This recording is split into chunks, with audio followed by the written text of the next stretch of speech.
descartar y el apunte. Bueno.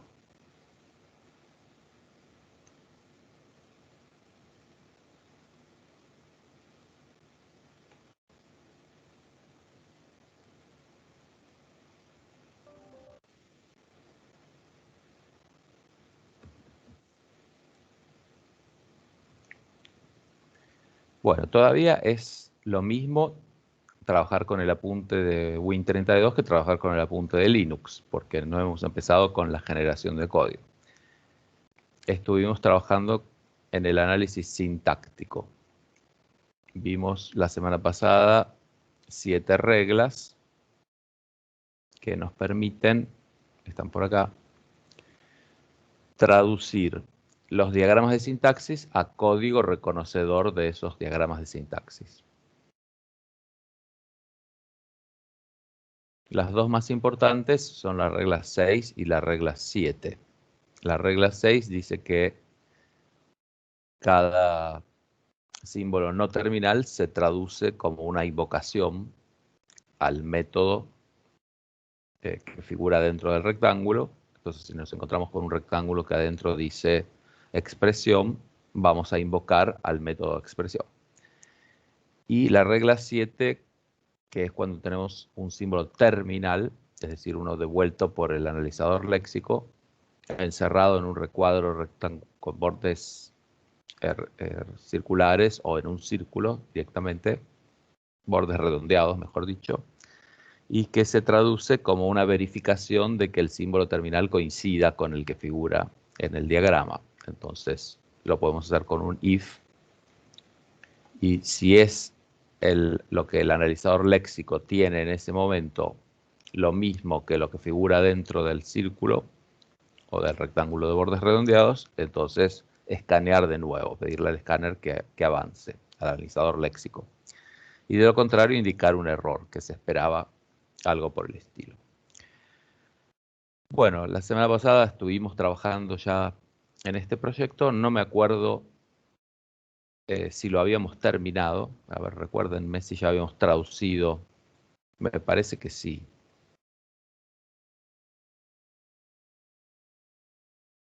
Ver, rotar hacia la derecha. Habíamos traducido ya todas las... No, todas no. Habíamos hecho, no sé si hasta bloque o hasta prosidios. Digo, hasta proposición. Estos dos, entonces, va, 3, el lado izquierdo de esta página. Sí, la verdad es que no me suena que hayamos terminado proposición. No, de proposición hicimos solamente los switch. Ahí estoy viendo. Es que proposición es toda un gran switch. Por eso hicimos el switch y no los completamos, los Claro, diversos cases. solamente los switch con cada case, pero adentro nada. Ah, bueno, ahí quedamos. Bueno, no es difícil de terminar porque fíjense que son todos muy lineales. Sí, acá hay... Yo pensé que te voy a dejar pintar. Sí, acá. Acá tenemos una regla 3. Es una secuencia de 3 cositas. Acá otra vez una regla 3. Secuencia de 2 cositas. El único que tiene un loop acá es begin end. Después recordemos que están el write line, el write y el read line, que también tienen. Pero acá hay otra vez una regla 3 y acá otra vez una regla 3. Entonces, este es muy difícil que se equivoquen. Acá está más complicado porque es casi todo loop menos proposición. En cambio, acá abajo es al revés. Y de este lado, este también es muy sencillo porque es todo muy lineal. Y este, si bien tiene una bifurcación en la entrada, después no hay ciclos. O entró por arriba o entra por abajo. Y esto, a pesar de que tiene este formato, es una secuencia de una bifurcación de otras. ¿Sí? Continúa una secuencia de 3 elementos, siendo que la del medio es la bifurcación.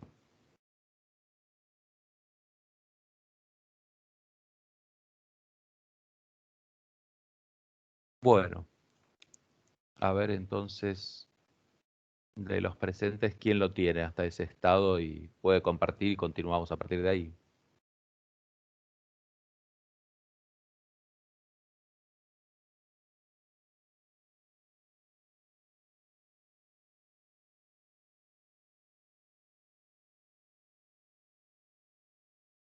Porque lo estábamos haciendo en la máquina de Javier, me parece, la semana pasada, pero ahora todavía no entró.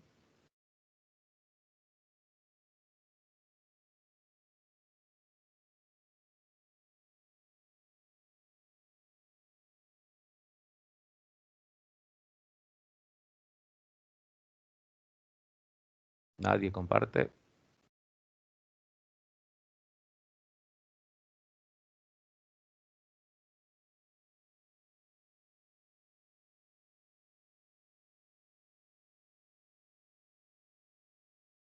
Bueno, puedo seguir con el análisis semántico. ¿Sí? Después ustedes completarán esto. Bien, apenas terminan de implementar todo esto, lo que tiene de interesante es que uno puede darle un programa correcto y sale el mensaje de compilación exitosa, y en su defecto, si hay algún error de sintaxis, se detiene indicando exactamente cuál es el error que produjo la detención y en qué punto del análisis se detuvo. Las coordenadas dentro del archivo del código fuente, fila y columna.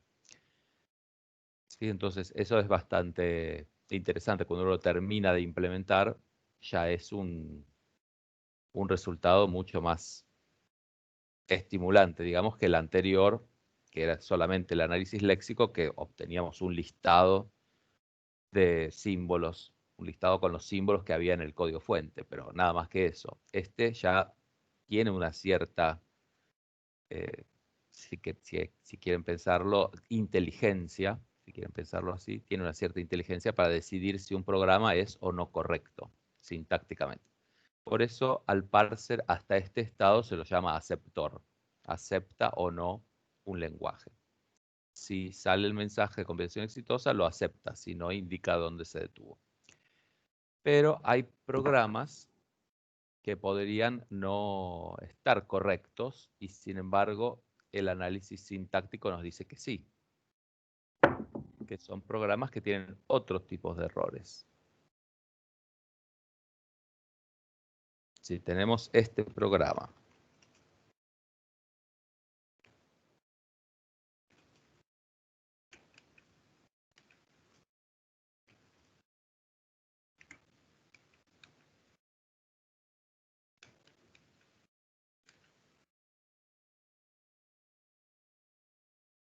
sí, le pongo algunas cosas que no hacen falta, pero para que se vayan acostumbrando a la sintaxis del PL0.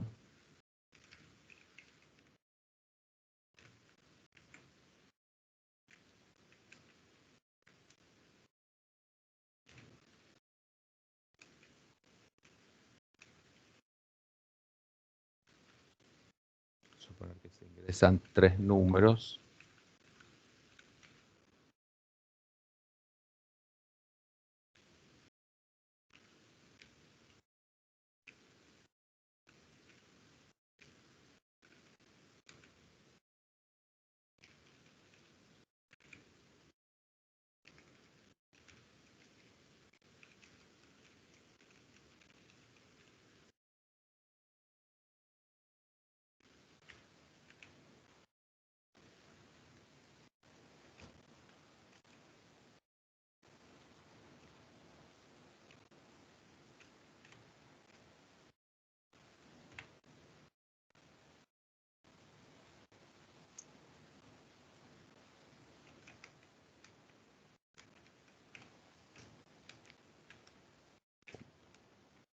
Profe, ahí en el último write, en el anteúltimo, en el número 3, puso U, no sé si lo hizo a propósito. Sí, lo hice a propósito. Ah. Acá ustedes, si corren este programa, el programa les va a decir compilación exitosa. Los va a felicitar porque la sintaxis es correcta. ¿Sí? Donde vos viste un error, vos viste un error semántico. Y todavía no implementamos el analizador semántico. Tenemos hasta el analizador sintáctico nada más. Entonces, la sintaxis dice que después de readline viene un paréntesis que abre, después viene un identificador, después un paréntesis que cierra. En realidad, podrían venir varios identificadores ahí separados por coma, según la sintaxis, pero bueno, como mínimo uno. Entonces, readline, paréntesis, el identificador U, cierro paréntesis, punto y coma, para separar de otras proposiciones, es sintácticamente correcto. Y a ustedes, terminando de implementar lo que vimos, las 7 reglas, tienen un reconocedor sintáctico, si la sintaxis está bien o no. Y acá la sintaxis está bien, porque los 3 readlines hacen lo mismo, readline paréntesis, un identificador y cierran paréntesis. El problema es que el significado de U no le permite estar ahí entre los paréntesis. U es una constante, no se pueden leer constantes. Las constantes se definen arriba de todo y de un bloque, al principio de un bloque, y luego se las utiliza. Se utilizan como sinónimos de los valores que representan, pero no se les puede usar ni readline ni la asignación a ese identificador. Entonces, acá hay un error, pero no es sintáctico. El parser no lo detectaría. ¿Sí? Pero, como nosotros bien vimos, en nuestro sistema no trabaja solo. A ver si era este. Sí.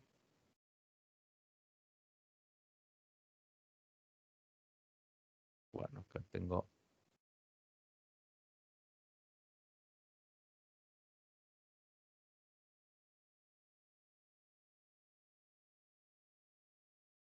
Sí, tenemos acá la estructura de nuestro compilador en un diagrama de clases y vemos que el analizador sintáctico, si bien analiza la sintaxis, se comunica con el analizador léxico para que le haga el análisis léxico, no lo hace él mismo, y también se comunica con el objeto analizador semántico, ¿sí? Con ASEM, para que le haga el análisis semántico.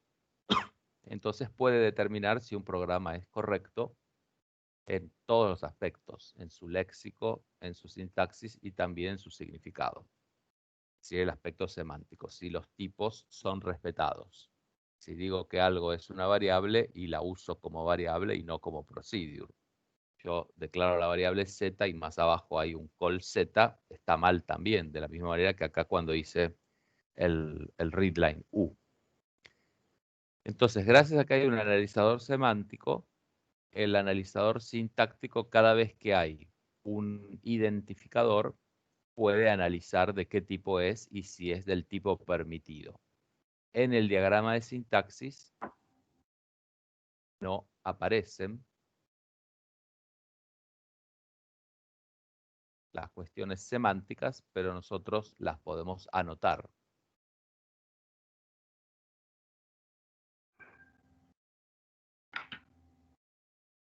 En bloque aparece 3 veces identificador.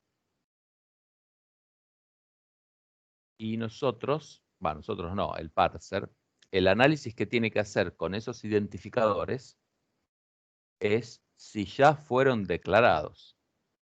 Porque los errores que pueden surgir ahí, como ese es el punto de las declaraciones, es que ya existan esos identificadores en el ambiente. Por lo tanto, el hecho de querer redeclararlos es un error semántico. ¿Sí? Entonces, si yo tengo una constante llamada W, después no puedo declarar una variable llamada W. Porque en el bloque, cuando necesite usarlas, no voy a saber cuál es cuál. Si pongo writeLine W, ¿qué me va a mostrar? ¿El valor de la variable o el valor de la constante? ¿Sí? Hay una ambigüedad. Entonces no se pueden declarar dos identificadores con el mismo nombre. Y eso es lo que revisaríamos ahí, en esos 3 puntos que marqué. En cambio,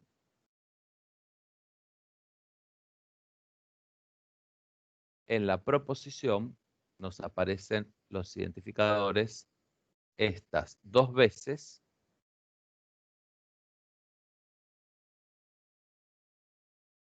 Solo hacerte, bueno, este no lo voy a girar.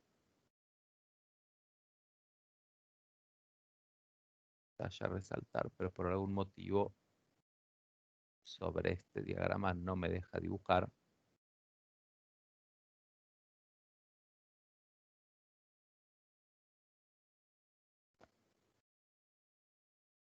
Pero acá vemos que hay otro identificador en readline. ¿Sí? Por lo tanto, el que está dentro del readline es el que detectaste vos, que tiene que ser una variable. Entonces, este identificador no puede ser de cualquier tipo, tiene que ser variable, porque es el readline.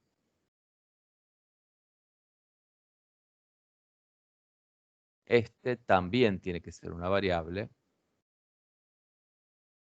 Este de call, bueno, o sea, el de la asignación debe ser una variable, igual que el de readline. El de call debe ser un procedure, no se pueden invocar otras cosas que no sean los procedures. Y finalmente nos encontramos con identificador acá.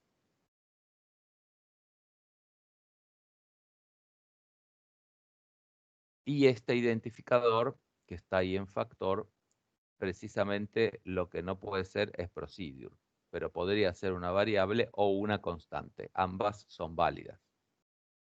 ¿Sí? Dentro de un factor, que recordamos es una cuenta que luego se puede usar, por ejemplo, en una asignación, dentro de un factor puede haber una constante y no hay ningún problema, y puede haber una variable y no hay ningún problema. Entonces, el tipo debe no ser procedure ahí. No puede haber un procedure porque el procedure no se puede utilizar para hacer operaciones aritméticas en este lenguaje. ¿Sí? Entonces, ¿dónde vamos a hacer el control? Donde aparece el circulito que dice ident. ¿Qué vamos a verificar? Bueno, en el caso de bloque, que no exista. Lo que queremos es que no exista, que no haya sido previamente declarado. Si no, va a haber quedado un error de identificador duplicado. Redeclaración, y alguna cosa así. En los otros 4 casos, que son 2 de proposición acá, más el que está en el readline, más acá este de factor, que cuando fueron declarados, hayan sido declarados con un tipo que sea compatible con el uso que le estamos dando ahora. Entonces, en la asignación, que haya sido declarado como variable. En call, que haya sido declarado como procedure. En el readline, que haya sido declarado como variable. Y en factor, que haya sido declarado como variable o constante. ¿Sí? De eso se trata. Bueno, entonces nosotros tenemos la clase analizador semántico que para funcionar necesita basarse en la clase identificador bin. Porque en la clase identificador bin nosotros vamos a tener, los bins son como structs de C, es decir, son clases que tienen atributos privados, que en los structs no hay público y privado, bueno, pero no tienen otro comportamiento aparte de contener los valores de sus atributos. Entonces, nombre, tipo y valor, los 3 atributos de un identificador, nombre, tipo y valor, acá vemos que solamente hay getters y setters, el constructor y los getters y setters. No hay otro comportamiento, no hay buscar, no hay ordenar, no hay comparar, no hay nada. Simplemente contiene esas 3 cosas, nombre, tipo y valor. Y el analizador semántico va a tener una tabla de identificadores bins, que no es otra cosa que un arreglo, acá lo vemos. Si ven los corchetes, identificador bin, corchetes, tabla. Va a tener esa tabla. Entonces, a medida que nosotros vayamos declarando aquí, aquí y aquí los identificadores, si no están en esa tabla, los agregamos. Y si sí están, damos un error. No se puede redeclarar, ya están. Y finalmente, en los otros 4 casos, que son estos 2 de acá y este de acá y el del readline, lo que tenemos que hacer es ver que sí existan, porque si no están en la tabla, estamos usando algo que no fue declarado previamente. Y acá no se puede. En PL0 es fuertemente tipado, es un lenguaje que implica que las cosas previamente fueron declaradas. Entonces, nosotros primero declararemos esos identificadores en el bloque y los utilizaremos en la proposición, factor y en los demás lugares. Y al momento de usarlos, preguntamos si tienen el tipo correcto. Primero, si están en la tabla, porque si no están, también es erróneo, ¿sí? Significa que no fueron declarados. Queremos usarlos sin haberlos declarado. Entonces, un tipo de error es duplicado, eso aparece en bloque. Y después hay 2 tipos de errores más, que es usar algo con el tipo incorrecto o usar algo que no tiene tipo, que no fue declarado. ¿Sí? La idea es bastante sencilla. Porque simplemente tenemos que tener una tabla, y acá la vemos, en el analizador semántico, y después proporcionarle métodos que acá no fueron implementados todavía, a diferencia de generador de código que tiene volcar, borrar, cargar, etc. El analizador semántico acá estaba sin implementar todavía, entonces no se ve qué métodos tienen, pero yo me imagino que puede tener el método buscar, y que le damos 2 coordenadas desde hasta para que busque en una región de la tabla si el identificador está. Y como resultado de buscar, en lugar de devolvernos true o false, nos puede devolver el identificador que encontró, el identificador bin, o null si no lo encontró. Entonces le decimos, búscame entre la posición 0 y la posición 20 el identificador, no sé, hoy había U. Búscame U. Si obtiene un objeto, entonces nosotros sabremos el nombre U, tipo constante, valor 1. Sabemos las 3 cosas. Y si no, devuelve null, no lo encontró. Bien. Bueno, ese método buscar, y esto es importante, es conveniente hacer que lo busque de manera decreciente. Que si nosotros le vamos a decir que necesitamos saber si un objeto está en la tabla entre la posición 10 y la posición 15, nos da lo mismo que busque de 10 a 15 o de 15 a 10, porque queremos saber si está en esa región. Entonces, en lugar de hacer que lo busque de la 10 a la 15, es preferible hacer que lo busque de la 15 a la 10. ¿Por qué? Porque esa tabla, la tabla que está acá llamada tabla, parte del analizador semántico, esta de acá,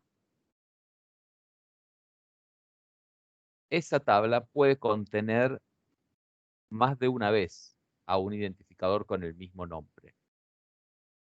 ¿Sí? Podemos tener el identificador X 2 veces. ¿Por qué? ¿No habíamos dicho que no se permitían identificadores duplicados? No se permiten identificadores duplicados en el mismo scope, en el mismo ambiente. Pero podemos tener, como hay en PL0, la posibilidad de definir procedimientos locales, un procedimiento adentro de otro procedimiento. Entonces existe el concepto de variable local y variable global, o identificador global y identificador local, porque podría ser una variable o una constante. ¿Sí? Entonces, ahí sí pueden estar repetidos. Yo puedo tener una variable X global y una variable X local. Mientras esté adentro del procedimiento, usa la local. La otra no se ve, se llama shadowing. El proceso está en las sombras, la variable externa. Y acá yo tengo un procedure W y adentro hay una variable X.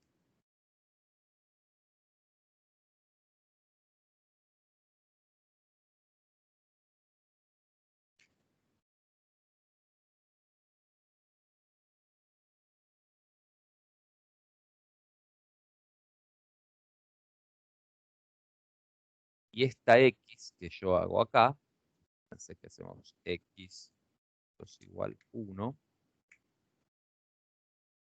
Esta X que está dentro corresponde a la X local, la del procedure W. No tiene nada que ver con esta X de afuera. Y la X de afuera, todavía, si yo hago acá call W,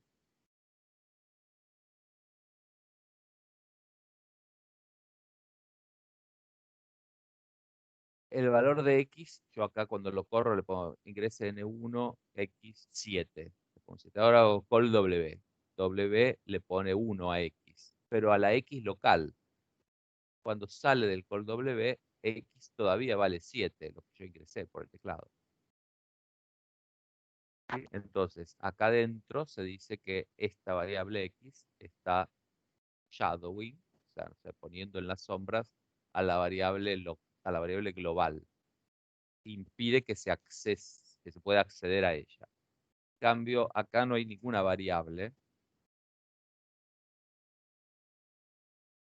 local Y, entonces Y es la de acá afuera, es la que está accediendo. Entonces, este call W a Y ya le pone 2, pero le pone 1 a la X local. Entonces, al salir del call W, X sigue valiendo lo que yo haya ingresado por el teclado.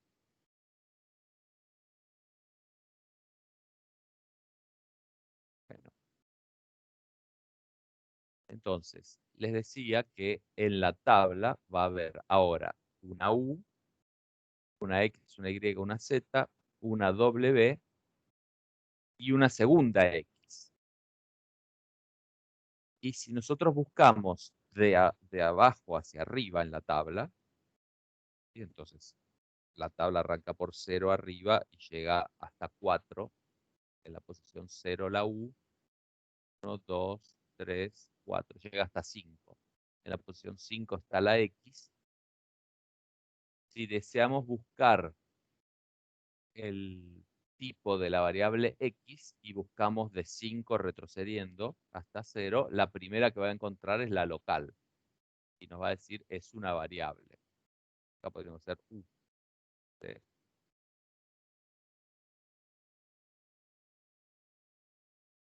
Entonces acá no hay más error. El error que teníamos antes de intentar asignarle a U. Acá es válido asignarle a U porque U es una variable local. En cambio, la U, que es la constante, está en las sombras, está oculta por la U local.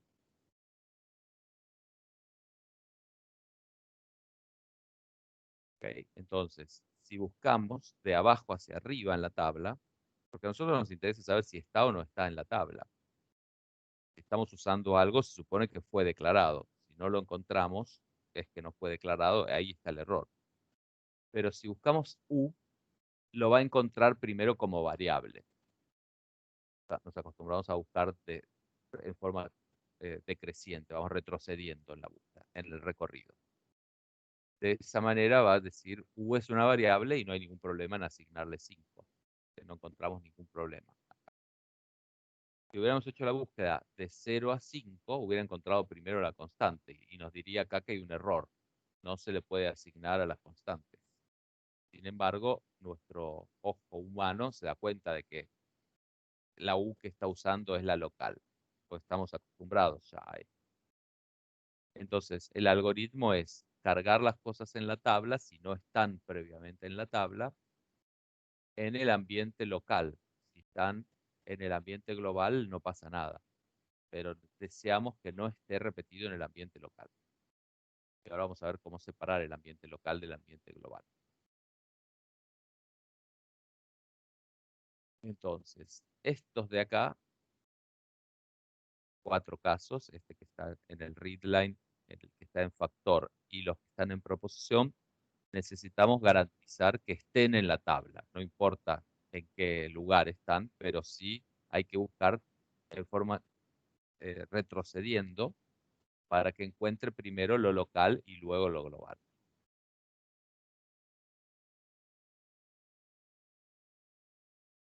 Bueno, y la búsqueda es por toda la tabla. Deseamos asegurarnos de que, no, de que esos estén en la tabla que hayan sido declarados. En cambio, estos 3 casos, acá en el caso de la declaración, no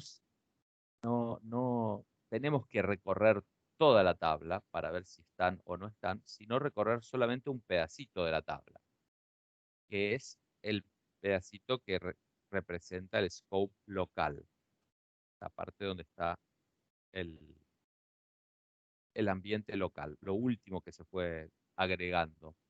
Entonces, ese pedacito local es indistinto si lo recorremos de atrás para adelante o de adelante para atrás, porque ahí no puede haber identificadores repetidos en el scope local. El ambiente local queremos que estén una sola vez. Y el error que detectamos ahí es de identificador duplicado. Entonces, si no está en la tabla, es mejor. Es quiere decir que no hay error. En cambio, en estos 4 casos de abajo, si no está en la tabla, es error. Quiere decir que no fueron declarados. Acá arriba, si no fueron declarados, es que no hay error. Estoy con todo el derecho de ponerlos en la tabla, de declararlos. Bien. Bueno, entonces falta el último detalle, cómo separar el ambiente global del ambiente local. Eso es muy sencillo. Simplemente tenemos que trabajar con bloque que aparece 2 veces, acá arriba y acá arriba. Bueno, puedes sacarlo esto. Bloque que aparece acá arriba y acá. Los dos puntos. ¿Sí? Y lo que vamos a hacer con bloque es declararle un parámetro llamado base que sea entero. Tiene que tener, además de los parámetros que ya tiene, un nuevo parámetro llamado base que sea un entero y una variable local llamada desplazamiento. Una variable local llamada desplazamiento. Entonces, el parámetro se llama base y la variable local se llama desplazamiento.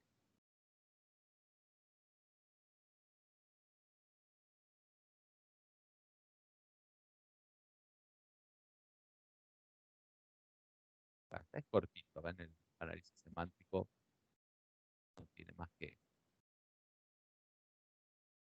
Entonces, bueno, la tabla es parte del analizador semántico. Esto está en un pseudocódigo, así que esto representaría un bin, que tiene nombre, tipo y valor. Y bloque recibirá un parámetro llamado base y una variable local llamada desplazamiento. Y la clave de esto es que cuando llamamos a bloque desde programa, o sea, aquel que yo marqué arriba, acá, cuando llamamos acá a bloque,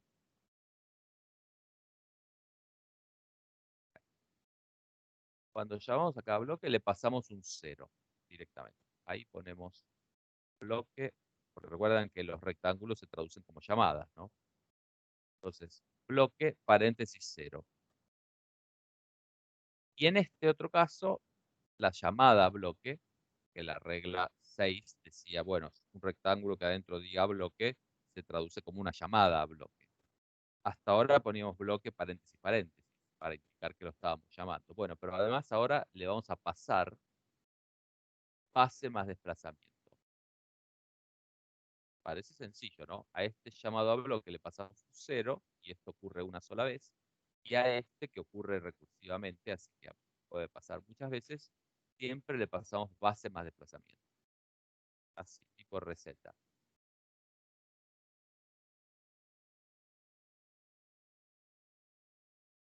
Base más desplazamiento.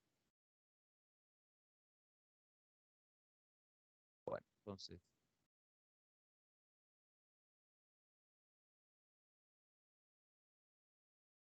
cuando se lo llame desde programa le pasamos un 0. Cuando se lo llama desde bloque, se le pasa base más desplazamiento. Bueno, y ahora ya está. Cada vez que declaramos algo, verificamos si existe entre base y base más desplazamiento menos 1. Ahí es donde hacemos la búsqueda. Cada vez que se declare, acá, por acá, este o este. Antes de agregarlo a la tabla, lo buscamos entre base y base más desplazamiento menos 1. Si ya figura ahí, hay que dar el error. Identificador duplicado. Si no figura, bienvenido. Lo agregamos en la tabla. ¿En qué lugar de la tabla? Bueno, hay que agregarlo en la tabla en un lugar específico, en base más desplazamiento.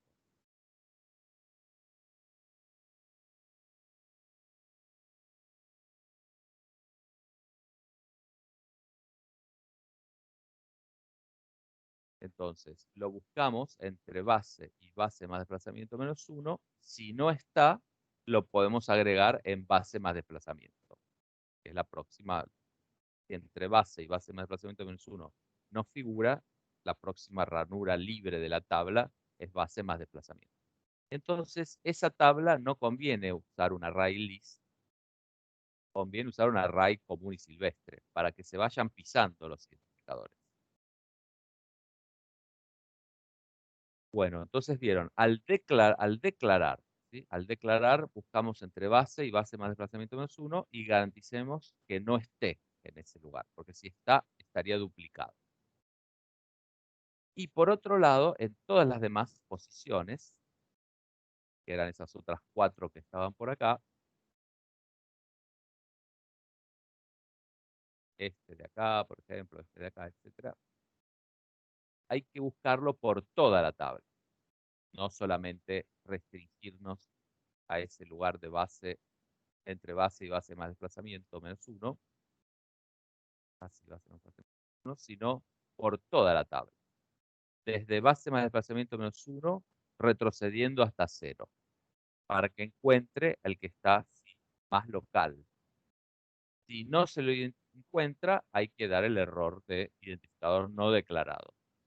Si sí se lo encuentra, bueno, perfecto, lo tenemos en la tabla, lo encontramos y podemos preguntarle de qué tipo sos y verificar como habíamos visto antes, ¿no? Este que sea una variable, este que sea un procedure, este que sea variable o constante, pero no más que eso. Puede ser. Y en el readline que sea variable. Bueno, eso es todo. Así es el análisis semántico. Poner manos a la obra y programar. Bueno, ahora yo me tengo que cambiar de máquina.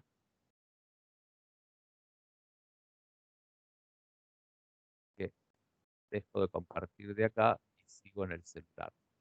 Un ratito mientras enciendo la obra.